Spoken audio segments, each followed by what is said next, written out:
కానీ మొన్న అసెంబ్లీలో అర్ధరాత్రి దాకా పెట్టి రేవంత్ రెడ్డి గారు కేసీఆర్ గారిని తిడుతుంటే దయ్యాలు వేదాలు వాళ్ళు ఇస్తున్నట్టు అనిపించింది నాకైతే.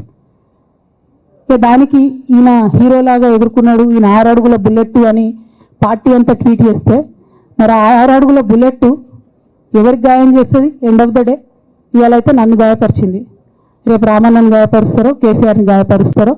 జాగ్రత్తగా ఉండండి రామన్న, నేను చెప్పేది ఏం లేదు, జాగ్రత్తగా ఉండండి, కేర్ఫుల్గా ఉండండి. అట్ ద సేమ్ టైం ఈ హరీష్ రావు గారి కారణంగా గమ్మత్ ఏముంటుందంటే, ఒకసారి హంపికి పోతారు వీళ్ళందరూ, మీ అందరూ తెలుసు ఆ స్టోరీ.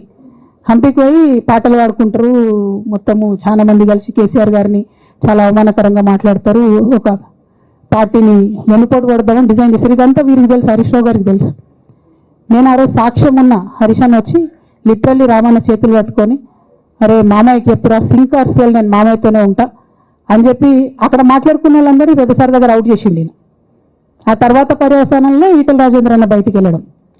ఈ మహానుభావుడు వల్ల జగ్గారెడ్డి దగ్గర నుంచి మొదలు పెడితే, చెరుకు శ్రీనివాసరెడ్డి ముత్యంరెడ్డి అన్న కొడుకు దగ్గర నుంచి మొదలు పెడితే, రఘునందన్ రావు గారు, మైనంపల్లి గారు, విజయశాంతి గారు, విజయరామారావు గారు, ఆయన పాత పెద్ద ఉండే ఈటల రాజేందర్ గారు, వీళ్ళందరూ పార్టీలోకి వెళ్ళి పోయిండ్రు కదా, పోలేదా? ఇవన్నీ హరిశన్న చేసినాయి కాదా?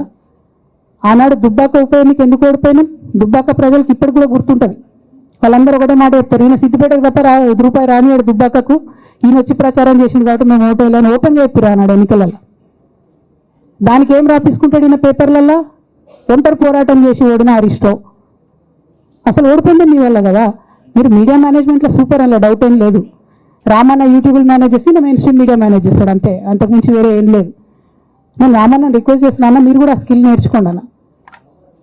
అట్లనే ఈటల రాజేందర్ గారు ఉప ఎన్నిక దగ్గరుండి హరీష్ అన్న గెలిపిలేదా అండి ఈటల రాజేందర్ని? ఆనాడు పిసిసి అధ్యక్షుడిగా ఉండి రేవంత్ రెడ్డి గారు ఏమంటారు, కాంగ్రెస్ పార్టీ ఓడిపోతుంది ఇడా అని చెప్పి ఆయన ముందే డిక్లేర్ చేసిండు, ముందే చేతులు ఎత్తేసిండు. హరీష్ అన్న ఆడ పోయి కూర్చొని మరి ఈటల రాజేందర్ అన్నని గెలిపించొచ్చిండు.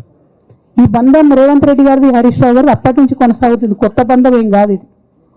నేను కేసీఆర్ గారిని పెద్దల్ని రిక్వెస్ట్ చేసేది ఒకటే, ఈయన చేస్తున్న నక్క జిత్తుల్ని దయచేసి గమనించండి.